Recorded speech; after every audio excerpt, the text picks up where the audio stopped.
बारिश में गरीब बहू के चटपटे पत्ते वाले मोमोज।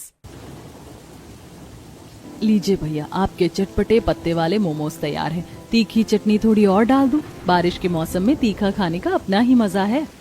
झमाझम बारिश हो रही है, आसमान में काले बादल छाए हुए हैं और बिजली कड़क रही है। बारिश से बचने के लिए लोग रंग बिरंगे छाते लेकर नैना के घर की बड़ी सी खिड़की के बाहर खड़े हैं। खिड़की के ऊपर एक तिरपाल टंगा है जिसे पानी की बूंदें टप टप करके गिर रही हैं। अंदर से गरम गरम मोमोज की खुशबू आ रही है। नैना खिड़की पर खड़ी है, वो एक पत्ते पर गर्मा गर्म चटपटे मोमोज ग्राहकों को दे रही है। अरे वाह नैना जी, इस बारिश के मौसम में आपके इन गर्मा गर्म चटपटे पत्ते वाले मोमोज खाकर तो मजा ही आ गया। अरे बिल्कुल सही कहा यार, मैंने तो शहर के बड़े बड़े रेस्टोरेंट में मोमोज खाए हैं, लेकिन वो जो स्वाद इनके मोमोज में है वो कहीं नहीं है। और इनके मोमोज सर्व करने का तरीका बहुत ही यूनिक है। ये लोग प्लेट की जगह ताजे पत्तों में मोमोज देते हैं।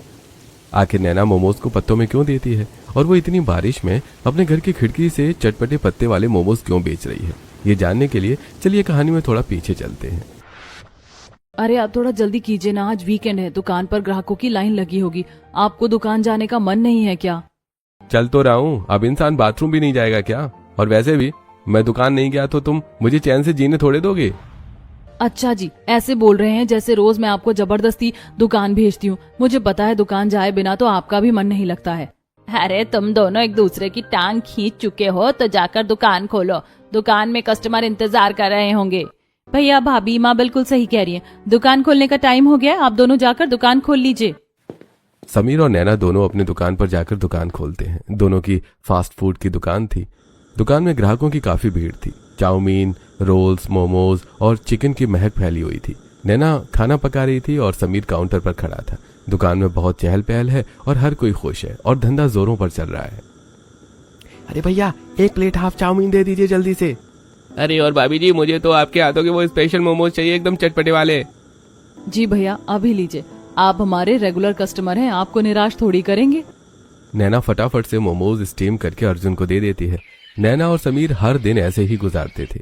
दुकान पूरी तरह ग्राहकों से भरी हुई थी। कुछ परिवार अपने बच्चों के साथ खाना खा रहे थे। नैना किचन में मोमोज की चटनी के लिए एक तड़का तैयार कर रही थी। समीर जी, मोमोज के तड़के के लिए गैस थोड़ी और तेज करना, भीड़ बहुत है। हाँ नैना, कर रहा हूँ।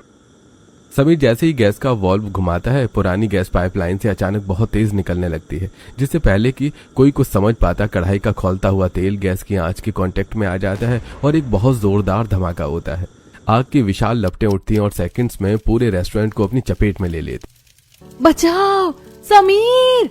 रेस्टोरेंट में भगदड़ मच जाती है। ग्राहक अपनी जान बचाने के लिए दरवाजे की तरफ भागते हैं, लेकिन आग इतनी तेजी से फैलती है कि कई लोग अंदर ही फंस जाते हैं। लोग जान बचाने के लिए चीख रहे होते हैं। कुछ ग्राहकों के कपड़ों में आग लग जाती है। तारा, नैना, बाहर निकलो जल्दी। समीर एक कंबल लेकर आग बुझाने और लोगों को निकालने की कोशिश करता है, लेकिन आग बेकाबू हो चुकी थी। रेस्टोरेंट के अंदर फंसे हुए कुछ लोग बुरी तरह जल जाते हैं और दम घुटने से वहीं गिर पड़ते हैं। यह मंजर बहुत ही खौफनाक था। कोई दमकल बुलाओ जल्दी से। मैंने फोन किया है दमकल को। दमकल की गाड़ियां आती हैं। दमकल आग बुझा चुकी थी। एम्बुलेंस में बुरी तरह जले हुए और मृत लोगों को ले जाया जा रहा था। रेस्टोरेंट पूरी तरह से राख हो चुका था। जिन ग्राहकों की मौत हुई थी और जो घायल हुए हैं, उनके परिवार वाले वहां पहुंच चुके थे और रो रहे थे। तभी भीड़ का ध्यान समीर और नैना की तरफ जाता है, जो जमीन पर बैठे रो रहे थे। लोगों का दुख अब भयंकर गुस्से में बदल गया था। भीड़ का एक आदमी, अरे यही है वो कातिल, इनकी दुकान के घटिया सिलेंडर और लापरवाही की वजह से मेरा जवान बेटा जिंदा जल गया, मारो सालों को। अरे मेरी पत्नी आईसीयू में है, इनके लालच ने कितनों की जान ले ली, अब इन्हें जिंदा मत छोड़ो।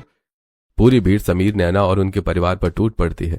लोग समीर को बुरी तरह से पीटने लगते हैं। नैना और सरिता को भी धक्का लगते हैं। सरिता रोते हुए हाथ जोड़कर भीड़ के पैरों में गिर जाती है। भगवान के लिए मेरे बेटे को छोड़ दो, हमने जानबूझकर कुछ नहीं किया, ये एक हादसा था, हमारा भी तो सब कुछ लुट गया। प्लीज छोड़ दीजिए इन्हें, ये मर जाएंगे, हमें माफ कर दीजिए। पुलिस बीच बचाव करके समीर और उसके परिवार को भारी भीड़ के गुस्से से मुश्किल से बचाती है। समीर के चेहरे पर पट्टियां बंधी थी और वो बहुत उदास है। उसके घर के बाहर पुलिस और सरकारी अधिकारी खड़े थे। मोहल्ले के लोग तमाशा देख रहे थे। समीर, तुम्हारे रेस्टोरेंट में हुए हादसे में 2 लोगों की दर्दनाक मौत हुई है और कई लोग गंभीर रूप से घायल होकर अस्पताल में हैं। सर, मैं जानता हूं कि हमारी गलती थी, लेकिन मैं बर्बाद हो चुका हूं। मेरा रेस्टोरेंट भी जल चुका है। तुम्हारी बर्बादी से उन लोगों की जान वापस नहीं आ पाएगी। ऊपर से ऑर्डर है कि उन पीड़ित परिवारों को मुआवजा और घायलों के इलाज का भारी खर्चा तुम्हें उठाना होगा। उसके लिए तुम्हारी सारी प्रॉपर्टी और ये मकान जब्त किया जाता है। सरकार इसे नीलाम करके पीड़ितों को पैसा देगी। अंकल जी ऐसा मत कीजिए, अगर आप हमारा घर छीन लेंगे तो हम सड़क पर आ जाएंगे। घर को सील करो। समीर, नैना, सरिता और तारा को उनके ही घर से बाहर निकाल दिया जाता है। दरवाजे पर सरकारी ताला लग जाता है। वो लोग अपने हाथों में बस कपड़ों की एक एक गठरी लिए रोते हुए सड़क पर आ जाते हैं। एक शाम नैना और उसके परिवार की दुनिया उजड़ चुकी थी, रास्ते में भटकते हुए। समीर जी, अब हम लोग क्या करेंगे? हम लोग और कर भी क्या सकते हैं नैना, हमें घर रेंट पर लेना होगा। समीर एक कमरे को किराए पर लेता है जो काफी छोटा और सीलन से भरा हुआ था। घर की छत एस्बेस्टस की थी जो कई जगह से टूटी थी। जब समीर अपने परिवार के साथ घर में जाता है तब घर में अजीब सी बदबू आती है। छी, ये कैसा घर है? यहाँ तो ठीक से सांस भी नहीं ली जा रही। देखो ये छत, ऐसा लग रहा है जैसे भट्टी में आ गए हो। माँ, मैं इस झोपड़पट्टी में कैसे रहूंगी? घर देखकर एक तरफ तारा नाक सिकोड़ रही थी तो वहीं सरिता की आंखों में आंसू आ जाते हैं। चुप कर तारा, अब हमारे हालात वैसे नहीं रहे, हमें इसी में गुजारा करना होगा। समीर ने जैसे तैसे इस घर का इंतजाम किया है। सरिता तारा को समझा रही थी, तभी नैना झाड़ू उठाकर कमरे की सफाई शुरू करती है। तारा, बुरा वक्त बताकर नहीं आता, हम सब मिलकर हिम्मत रखेंगे तो ये वक्त भी कट जाएगा। आप बस अपना सामान एक किनारे रख दीजिए। नैना घर की साफ सफाई करती है। समीर होटल से खाना खरीद कर लाता है और सभी खाना खाकर सो जाते हैं। रात में अचानक मौसम बहुत खराब हो जाता है। तेज हवाओं के साथ भयंकर बारिश शुरू हो जाती है। एस्बेस्टस की छत पर बारिश की बूंदें तड़ तड़ तड़ करके गिर रही थीं, जैसे पत्थर बरस रहे हों। बारिश की आवाज सुनकर तारा अपने कान बंद कर लेती है। हे भगवान, ये कैसी बारिश है? छत तो ऐसे आवाज कर रही है जैसे अभी टूट कर गिर जाएगी। तभी छत पर दरारों से पानी टप टप टपकने लगता है, पहले एक जगह से फिर दूसरी जगह से। माँ जी, छत टपक रही है, हमारा बचा कुचा सामान भीग जाएगा। समीर जी, जल्दी से बर्तन लाइए। हाँ नैना, मैं लाता हूँ। वो लोग घर के सारे बर्तन, कढ़ाई, कुकर, बाल्टी और गमला उन जगहों पर रख देते हैं जहां से पानी टपक रहा था। लेकिन बारिश इतनी तेज थी कि बाहर का पानी भी दरवाजे के नीचे से अंदर घुसने लगता है। देखते ही देखते पूरे घर में टखनों तक पानी भर जाता है। घर में पानी भरता देखकर सरिता बिस्तर ऊपर करती है। हाय राम, ये कैसी परीक्षा है? हमारा रेस्टोरेंट जल गया, हमारा घर छिन गया और अब कुदरत का कहर। घर में तो पानी भर गया, अब हम कहाँ बैठे? सिर्फ समीर का घर ही नहीं बल्कि पूरी बस्ती का यही हाल था। भारी बारिश और खराब ड्रेनेज के कारण पूरे गांव के घरों में पानी भर गया था। लोग अपने घरों से बाहर निकल रहे थे। गांव के सभी गरीब लोग जिनके घरों में पानी भर गया था वो अपना थोड़ा बहुत सूखा सामान और बच्चों को लेकर अपनी अपनी छतों पर चढ़ गए थे और छतों की शेड की आड़ में खड़े हो गए थे ताकि घर में आए पानी से बच सके। हम सभी ऊंचे बिस्तर के ऊपर चढ़कर बैठ जाते हैं। जब बारिश रुकेगी तब हम पानी को बाहर निकाल देंगे। समीर और उसके परिवार वाले बिस्तर पर घुटनों को मोड़कर एक दूसरे से सटकर बैठ जाते हैं। सरिता और तारा के हाथ में एक छाता था।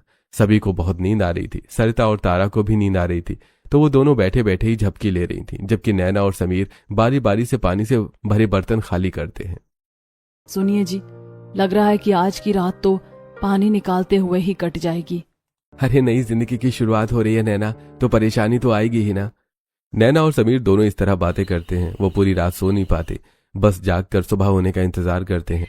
सुबह बारिश रुक चुकी थी। घर में जमे पानी को नैना और तारा बाल्टियों से बाहर निकाल रही थी। समीर उदास और थका हुआ था।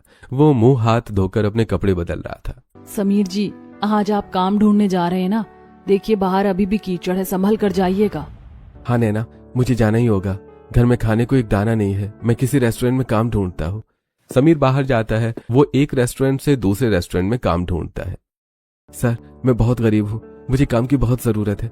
मैंने खुद की फास्ट फूड की दुकान चलाई है, मुझे कुकिंग का सारा काम आता है। अरे भाई, तो वही है ना जिसकी दुकान में आग लगी थी और लोग मर गए थे। अरे जब तू अपनी खुद की दुकान में लोगों को जिंदा जला सकता है तो मेरे रेस्टोरेंट में क्या काम करेगा? यहाँ भी आग लगानी है क्या? चल भाग यहाँ से, कोई नौकरी नहीं है तेरे लिए। समीर एक के बाद एक कई जगह पर जाता है लेकिन हर कोई उसे यही ताना मारता है। वो हताश होकर सड़क पर चलने लगता है। तभी अचानक फिर से जोरदार बारिश शुरू हो जाती है। मैं लोगों को कैसे समझाऊं कि जो हुआ उसमें मेरी कोई गलती नहीं थी, वो तो बस एक एक्सीडेंट था। बारिश बहुत तेज हो रही थी। समीर के पास छाता नहीं था। वो बारिश से बचने के लिए दौड़ता है और एक बड़े से टीन के शेड के नीचे जाकर खड़ा हो जाता है। वो शेड के सामने एक कारखाना था। समीर देखता है कि वहां से कई लोग बाहर निकल रहे हैं। हे महादेव, मैं अपने परिवार के पास खाली हाथ कैसे जाऊंगा, वो सब भूखे हैं। वो हिम्मत करके कारखाने के मैनेजर के पास जाता है। सर, मैं बारिश से बचने के लिए यहाँ खड़ा था। मैंने देखा यहाँ काम चल रहा है, क्या मुझे यहाँ कोई काम मिल सकता है? मैं कुछ भी कर लूंगा सर। देखो, यहाँ सिर्फ सब्जियों को छांटने का काम है। जो अच्छी सब्जियां हैं उन्हें रेस्टोरेंट में भेजना होता है। मेहनत का काम है और पैसे बहुत कम मिलेंगे। करेगा? जी सर, मैं करूंगा। मेरे लिए कोई भी काम छोटा नहीं है। समीर पूरे दिन जी जान लगाकर काम करता है। शाम को जब कारखाना बंद होता है तो उसे 100 रुपए मजदूरी मिलती है। सर, क्या मैं वो सब्जियां ले जा सकता हूँ जो आपने खराब समझकर अलग फेंकी हैं? उनमें से कुछ पत्ते अंदर से बिल्कुल ताजे और अच्छे हैं।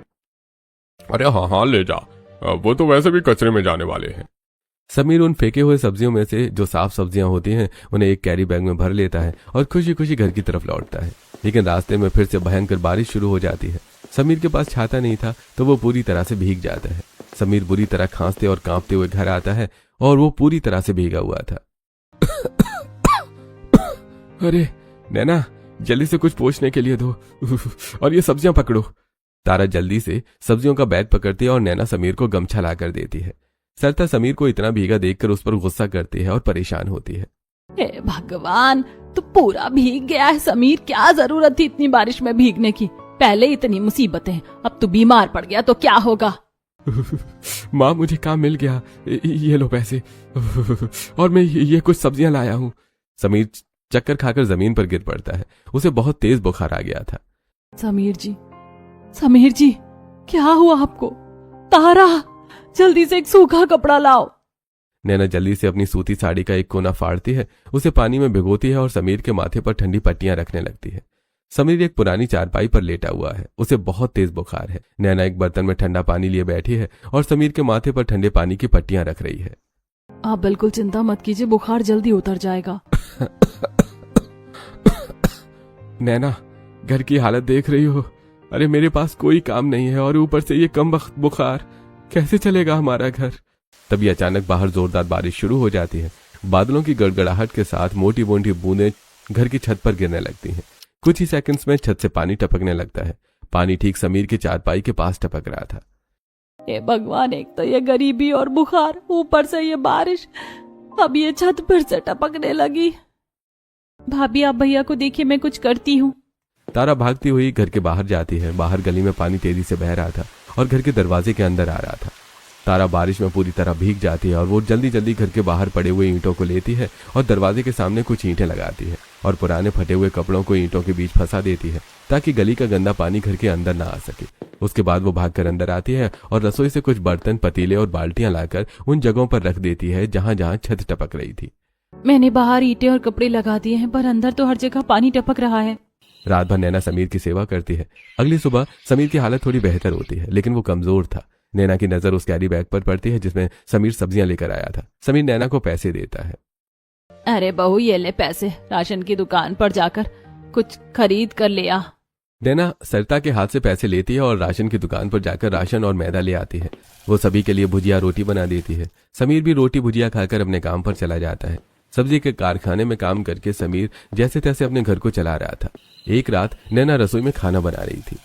इस बारिश के मौसम में जहाँ कुछ लोग गरम गरम भुट्टा पकौड़े खाते हैं, वहीं ये बारिश हम गरीबों के लिए किसी अभिशाप से कम नहीं है। आप बिल्कुल सही कह रही हैं माँ।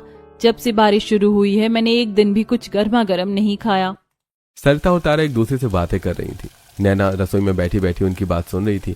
तभी छत से एक बूंद पानी सीधा कढ़ाई के खौलते तेल में गिरता है और छन्न से तेल नैना के हाथ पर गिरता है। अरे बहू, तू ठीक है ना? जल तो नहीं गई? हमें कम से कम अपनी रसोई की छत तो ठीक करवानी ही पड़ेगी। ऐसे कैसे खाना बनेगा? अरे आप लोग चिंता मत करो, मुझे नौकरी तो मिल गई है। हम लोग पैसे जमा करेंगे और छत को कुछ दिनों में ठीक करवा लेंगे।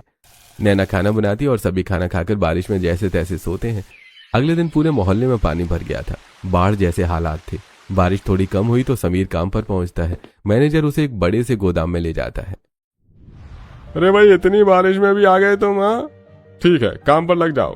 देखो, तुम्हें सब्जियों को अलग अलग छांटना है। जो अच्छी है उन्हें अंदर भेजो और जो खराब है उन्हें डस्टबिन में डालो। समीर पूरी ईमानदारी से दिन भर काम करता है।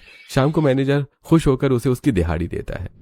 लो भाई, आज के तुम्हारी काम की मजदूरी। और हाँ, ये जो बेकार दाग वाली सब्जियां तुमने छाटी हैं, अगर ये तुम्हें चाहिए तो तुम अपने घर ले जा सकते हो। जी सर, बहुत बहुत शुक्रिया। समीर एक कैरी बैग में वो सब्जियां पत्ता गोभी, गाजर, टमाटर लेकर घर आता है। घर में सास, बहू और नंद बैठी थी। तभी अचानक फिर से मूसलाधार बारिश शुरू हो जाती है। जल्दी से ये कपड़े हटा के रख देती हूँ वरना सब भीग जाएंगे।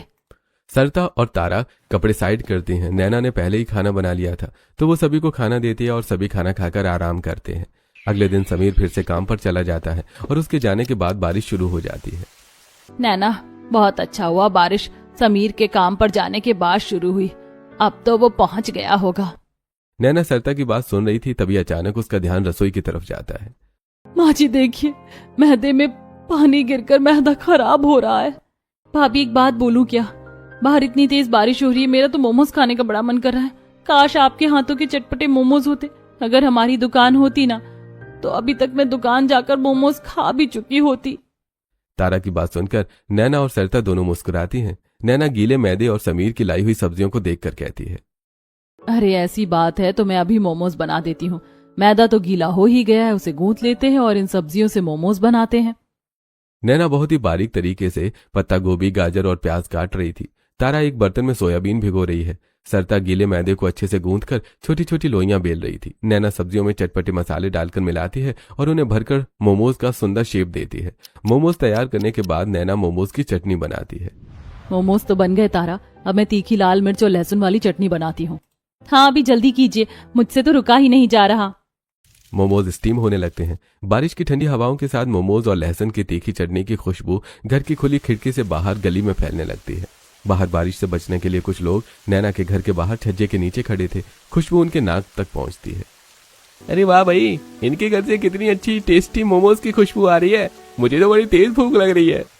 भाभी देखिए ना, ये जो लोग बाहर खड़े हैं, इन्हें हमारी मोमोज की खुशबू से भूख लग गई। बेचारे ललचा रहे हैं। अरे खुशबू तो अच्छी लग रही है यार। ऐसे बारिश के मौसम में गर्मा गर्म चटपटे मोमोज मिल जाते तो मजा आ जाता। अगर ये लोग बचते हैं तो मैं ही खरीद लेता। तारा बाहर खड़े लोगों की बातें सुनकर नैना को बताती है। नैना जब उसकी बातें सुनती है तब वो हिम्मत करके खिड़की खोलती है। सुनिए भैया, क्या आप लोगों को मोमोज खाने हैं? अगर आपको मोमोज खाने हैं तो मैं आप लोगों को दे सकती हूँ। ये 50 रुपए की प्लेट है। हाँ हाँ बहन जी, क्यों नहीं, मुझे दे दीजिए ना। अरे हाँ बहन जी, मुझे भी चाहिए। आप एक काम कीजिए, 2 प्लेट मोमोज दे दीजिए। ये लीजिए पैसे। नैना मोमोज के पैसे अंदर लेकर आती है, लेकिन मोमोज देने के लिए उनके पास कोई बर्तन नहीं था, जिसे देखकर नैना परेशान हो जाती है। अरे तारा, प्लेट तो है ही नहीं। घर में सारे बर्तन तो पानी रोकने के लिए लगा रखे हैं। अब मैं मोमोज दूं किसमें? नैना की बात सुनकर तारा के दिमाग में एक आइडिया आता है। भाभी आप टेंशन मत लो, हमारे घर के पीछे केले के पत्तों का बागान है ना, मैं एक काम करती हूँ, पत्ते तोड़कर लाती हूँ। तारा चाकू और छाता लेकर तेज बारिश में पीछे जाती है और केले के हरे भरे पत्ते काट कर लाती है। वो उन्हें धोकर छोटे टुकड़ों में काटती है और दोने बना लेती है। नैना उन पत्तों पर गर्मा गर्म मोमोज और तीखी चटनी डालकर खिड़की से ग्राहकों को पत्ते वाला चटपटा मोमोज देती है। माँ जी, मैंने लोगों को मोमोज बेच तो दिए हैं, लेकिन मुझे समझ नहीं आ रहा कि इन्हें मेरे मोमोज पसंद आएंगे भी या नहीं। बहू, तेरे हाथ के मोमोज लाजवाब होते हैं तो इतनी चिंता क्यों कर रही है? बाहर मूसलाधार बारिश हो रही थी। लोग रंग बिरंगे छाते खोलकर खड़े हैं। कुछ लोग बिना छाते के हैं जो दूसरों के छाते के नीचे घुसे हैं। सबके एक हाथ में केले के हरे पत्ते का दोना है, जिस पर से सफेद मोमोज की भाप उड़ रही है। ठंडी बारिश की बूंदें गिर रही हैं और लोग सी करते हुए तीखे मोमोज खा रहे हैं। ये नजारा बहुत अद्भुत है। अरे वाह, क्या यूनिक तरीका है सर्व करने का। भाई भाई, पत्तों में चटपटी गर्मा गर्म मोमोज, आहा, मजा आ गया। हाँ भैया, प्लास्टिक के प्लेट्स यूज करने से वातावरण को भी नुकसान पहुंचता है, इसीलिए मैं पत्तों में मोमोज देती हूँ। रवि और ऋतिक को मोमोज खाता देखकर शेड के नीचे और भी लोग आ जाते हैं और मोमोज मांगते हैं। देखते ही देखते घर के सारे मोमोज बिक जाते हैं। समीर काम से लौट कर आता है। घर में सन्नाटा था, लेकिन मोमोज की महक अभी भी है। वो टेबल पर रखे 10, 20 और 50 के नोट देखता है। तारा, नैना और सरता मिलकर पैसे गिन रही थी। अरे इतने सारे पैसे ये कहां से आए? अरे भैया देखिए, हमारी भाभी ने घर बैठे बैठे मोमोज बेच दिए। क्या बोल रही हो तुम? मोमोज बेच दिए? अरे बेटा, बारिश के पानी की वजह से मैदा भीग गया था तो बहू ने सोचा मोमोज बना देती हूँ। अब मोमोज की खुशबू से बाहर खड़े लोगों को भूख लग गई तो बहू ने सोचा क्यों ना इसे बेच दें। तो बेचते बेचते हमारे सारे मोमोज बिक गए और हमें तो खाने के लिए एक पीस भी नहीं मिला। अरे नैना, ये तो बड़ा अच्छा बिजनेस है। अगर तुम्हें ये बिजनेस चलाने का मन है तो ऐसे ही करो, मुझे कोई दिक्कत नहीं है। अगले दिन सुबह फिर बारिश होने लगती है। बहू देख, सुबह से बारिश हो रही है, जल्दी से मोमोज बना ले, आज फिर बेचेंगे। नैना मोमोज बना देती है। तारा बाहर जाकर आवाज लगाती है, हम अपने घर से चटपटे मोमोज बेचते हैं, क्या आपको खाना है? लोग आते हैं। कुछ लोग छाता लेकर आए थे तो कुछ नैना के घर के शेड के नीचे बारिश से बचने के लिए खड़े थे। लीजिए भैया, आपके चटपटे पत्ते वाले मोमोज तैयार है। तीखी चटनी थोड़ी और डाल दूं? बारिश के मौसम में तीखा खाने का अपना ही मजा है। अरे वाह नैना जी, इस बारिश के मौसम में आपके इन गर्मा गर्म चटपटे पत्ते वाले मोमोज खाकर तो मजा ही आ गया। अरे बिल्कुल सही कहा यार, मैंने तो शहर के बड़े बड़े रेस्टोरेंट में मोमोज खाए हैं, लेकिन जो स्वाद इनके मोमोज में है वो कहीं नहीं है। और इनका मोमोज सर्व करने का तरीका बहुत ही यूनिक है। ये लोग प्लेट की जगह ताजे पत्तों में मोमोज देते हैं। बारिश हल्की होती है, लोग मोमोज खाकर चले जाते हैं, लेकिन कुछ दिन बाद एक दिन भी बारिश नहीं होती। नैना मायूस होकर खिड़की से बाहर देखते हुए कहती है, आज बारिश नहीं हुई तो लोग भी नहीं आए, मोमोज बच गए। रुकिए भाभी, मैं कुछ करती हूँ। तारा एक पत्ते पर बड़ा बड़ा लिखती है गर्मा गर्म चटपटे पत्ते वाले मोमोज और उसे घर के बाहर टांग देती है, जिसे पढ़कर कुछ लोग आ जाते हैं और मोमोज खाते हैं। लेकिन बारिश की वजह से मोमोज की जैसी बिक्री पहले हुई थी वैसी नहीं होती। रात में जब समीर घर आता है तब, क्या बात है नैना, आज बिक्री नहीं हुई है क्या? नहीं जी, आज तो बिक्री ठीक से हुई नहीं, काफी सारे मोमोज तो बच गए हैं। नैना, जब हमारे मोमोज लोग खा रहे हैं और पसंद कर रहे हैं तो क्यों ना हम लोग एक ठेला लगा लें? चौराहे पर लगाएंगे तो बहुत लोग आएंगे और जो मोमोज बच गए हैं उसे हम लोग खा लेते हैं। हाँ बेटा, आइडिया तो अच्छा है। वैसे भी मोमोज बेचकर जो पैसे की कमाई हुई है वो हमारे पास है। सब्जियां तो वैसे भी तेरे कारखाने से ही आ जाती थी मुफ्त में, तो काफी पैसे तो बचे हैं जिससे हम लोग एक ठेला खरीद सकते हैं। अरे नैना, तुम परेशान मत हो, मैं कल सुबह ही एक ठेला खरीद कर ले आऊंगा। चलो अभी हम मोमोज खाते हैं, बहुत भूख लगी है। समीर की बातें सुनकर नैना खुश हो जाती है। पूरा परिवार बैठकर पत्तों वाला चटपटिया टेस्टी मोमोज खाता है। अगले दिन समीर एक सुंदर सा ठेला खरीद कर ले आता है। तारा और समीर मिलकर ठेले को सजा देते हैं। फिर नैना ठेले में मोमोज सजाकर चौराहे पर जाकर अपना ठेला लगाती है। रवि अपने दोस्तों के साथ नैना के ठेले पर जाता है। अरे वाह, आपने खिड़की छोड़कर अपना ठेला शुरू कर दिया। जी, आप सभी को मेरे हाथ के मोमोज पसंद आ रहे थे तो मैंने सोचा कि ठेला लगा लेती हूँ। बहुत अच्छा किया आपने जो ठेला लगा लिया, क्योंकि हम लोग तो आपके घर के वहाँ जा नहीं पाते थे और हमें मोमोज खाने को मिलता ही नहीं था। चलिए अब हमें पत्ते वाले चटपटे मोमोज खिला दीजिए। नैना प्लेट में रवि को चटपटे मोमोज देती है। रवि और उसके दोस्त मोमोज खा ही रहे थे कि तभी अचानक फिर से तेज बारिश शुरू हो जाती है। ग्राहक भागने लगते हैं। रुकिए भैया। वो ठेले के नीचे से एक बड़ी नीली तिरपाल और 4 मजबूत बांस निकालती है। समीर की मदद से वो तुरंत ठेले के चारों तरफ बांस गाड़ कर ऊपर तिरपाल तान देती है। अब ठेले के सामने एक सुंदर सा शेड बन गया था। ग्राहक बारिश से बचकर आराम से शेड के नीचे खड़े होकर पत्ते वाले मोमोज का लुत्फ उठा रहे थे। देखते ही देखते नैना का पत्तों वाला चटपटे मोमोज का ठेला अच्छा चलने लगता है। एक दिन जब नैना मोमोज बेचकर घर आती है तब, भाभी आप आ गई। मैंने कल मोमोज बेचने के लिए केले के पत्ते के दोने तैयार कर दिए हैं। तारा, अब तुम्हें केले के पत्ते के दोने थोड़े ज्यादा ही तैयार करने होंगे, क्योंकि अब हमारी बिक्री अच्छी हो रही है। नैना अपनी मनी बॉक्स अपने घर वालों को दिखाती है। सभी पैसे देखकर खुश होते हैं। ऐसे ही दिन गुजरते हैं। एक दिन नैना के मोमोज के ठेले पर अच्छी भीड़ थी। तभी लड़के लड़कियों का एक ग्रुप वहां आता है। एक लड़की मोमोज खा रही थी। अरे तू भी खा लेना, क्या ड्रामा कर रही है, मोमोज ही तो हैं। हाँ यार, मोमोज खाने का मन तो हमारा भी करता है, लेकिन ये मैदा बिल्कुल भी हेल्थ के लिए अच्छा नहीं होता। मुझे तो पसंद नहीं है। काश कुछ हेल्दी सा होता तो मैं खा भी लेती। नैना रोहिणी की ये बात बहुत ध्यान से सुन रही थी। दुकान बंद करके घर आने के बाद वो रात भर इस बारे में सोचती हैं। अगले दिन वो मोमोज बनाते समय कुछ अलग चीज भी बना रही थी। अरे बहू, ये क्या है, कोई नया आइटम बना रही है क्या? नहीं माँ जी, ये तो मोमोज ही हैं, पर ये पत्तों वाले मोमोज हैं। नैना ने पत्ता गोभी के बड़े बड़े पत्तों को हल्का उबालकर नरम कर लिया था। फिर मैदे की जगह उन पत्तों के अंदर ही मोमोज की स्टफिंग भरकर उन्हें स्टीम किया। तारा, मेरी टेस्टिंग चूहा, जल्दी से टेस्ट करके बताओ कि ये पत्ते वाले मोमोज कैसे बने हैं। नैना की बात सुनकर तारा मुस्कुराते हुए पत्ते वाले मोमोज ट्राई करती है। वो मोमोज खाकर आंखें बंद करते हुए उसके स्वाद में खो जाती है। वाह भाभी, ये तो लाजवाब है, ये तो सभी को पसंद आने वाले हैं। तारा, तू तो सच में नैना की टेस्टिंग चूहा निकली। सरिता की बात सुनकर सभी हंसने लगते हैं। नैना अपने मोमोज का थैला लेकर चौराहे पर जाती है। शाम को वही जिम वाली लड़कियां फिर से वहां से गुजरती हैं। सुनिए, आज आपके लिए कुछ खास है। रोहिणी और उसकी दोस्त नैना के ठेले पर आती है। आप तो रोज ही पत्ते में देती हैं, इसमें क्या नया है? नहीं नहीं, आज कुछ अलग है, देखिए तो। अरे तो मैदे का नहीं बना है। हाँ, ये पत्ता गोभी का बना है, एकदम हेल्दी, बिना मैदे का। अरे वाह, आज तो मैं भी मोमोज खा पाऊंगी। दीदी, आप ये चटपटे पत्ते वाले मोमोज दे दीजिए। नैना रोहिणी और उसके सारे जिम वाले दोस्त को चटपटे पत्ते वाले मोमोज देती है। तभी बारिश शुरू हो जाती है। रोहिणी और उसकी दोस्त छाते में और बाकी के लोग शेड के नीचे खड़े होकर मोमोज खाते हैं। वो सभी हेल्दी मोमोज खाते हैं और नैना के फैन हो जाते हैं। नैना का बिजनेस अब पहले से ज्यादा अच्छा चलने लगा था। एक रात नैना जब घर जाती है तब एक काम क्यों नहीं करते जी आप वो सब्जियों की फैक्ट्री की नौकरी छोड़ दीजिए। हम लोग एक और ठेला खोल लेते हैं। मैं एक ठेले को संभाल लूंगी, आप दूसरे को संभाल लेना। हाँ नैना, बात तो सही है, हम लोग ऐसा कर सकते हैं। दोनों 2 ठेले लगा लेते हैं। दोनों में लोग आते हैं। एक कपल समीर के ठेले पर मोमोज खा रहा था। वो नैना और समीर को देखकर उनसे पूछते हैं, क्या आप लोग कपल हैं? एक दूसरे का इतना साथ देते हैं। आप जैसे कपल तो मैंने कभी नहीं देखे। आपको देखकर तो लोगों को इंस्पिरेशन लेनी चाहिए। नैना और समीर एक दूसरे को देखकर शर्माते हैं। ऐसे ही दिन गुजरते हैं। एक दिन नैना और समीर ठेले का काम खत्म करने के बाद रात में घर आकर खाना खाकर थक कर सोए थे। तभी रात में अचानक बारिश शुरू हो जाती है और छत टपकने लगती है। बहू देखो ना, हमारे घर की छत टपकने लगी है। मैं सोच रही थी अब तो हम लोग पैसे अच्छे कमाने लगे। एक काम करते हैं, हम लोग ये घर छोड़कर अपना एक नया पक्का घर ले लेते हैं। हाँ माँ, तुम सही कह रही हो। वैसे भी यहाँ बिल्कुल भी आराम नहीं मिलता। अगर हम लोग दिन भर इतना काम करने के बाद रात को चैन से सो भी नहीं पाए तो क्या फायदा इतना मेहनत करने का।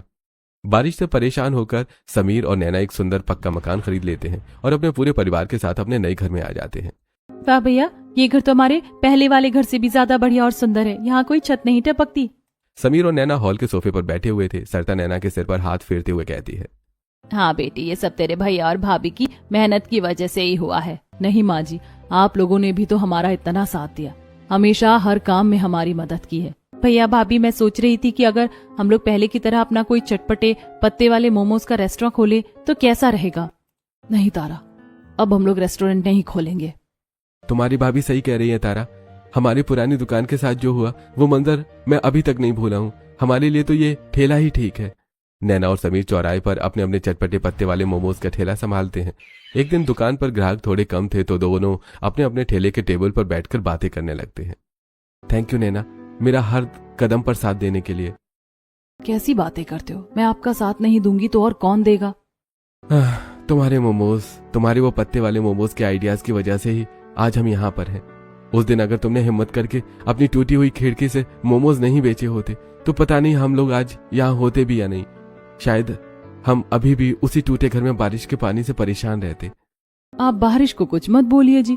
बारिश की वजह से ही तो हमने ये सब शुरुआत की। अगर वो पानी छत से मैदे में ना गिरता तो ना मैदा गीला होता और ना मैं मोमोज बना पाती। बारिश नहीं होती तो हम लोग कभी यहाँ तक नहीं पहुँच पाते। दोनों एक दूसरे को देखकर मुस्कुराते हैं और वापस अपने काम पर लग जाते हैं।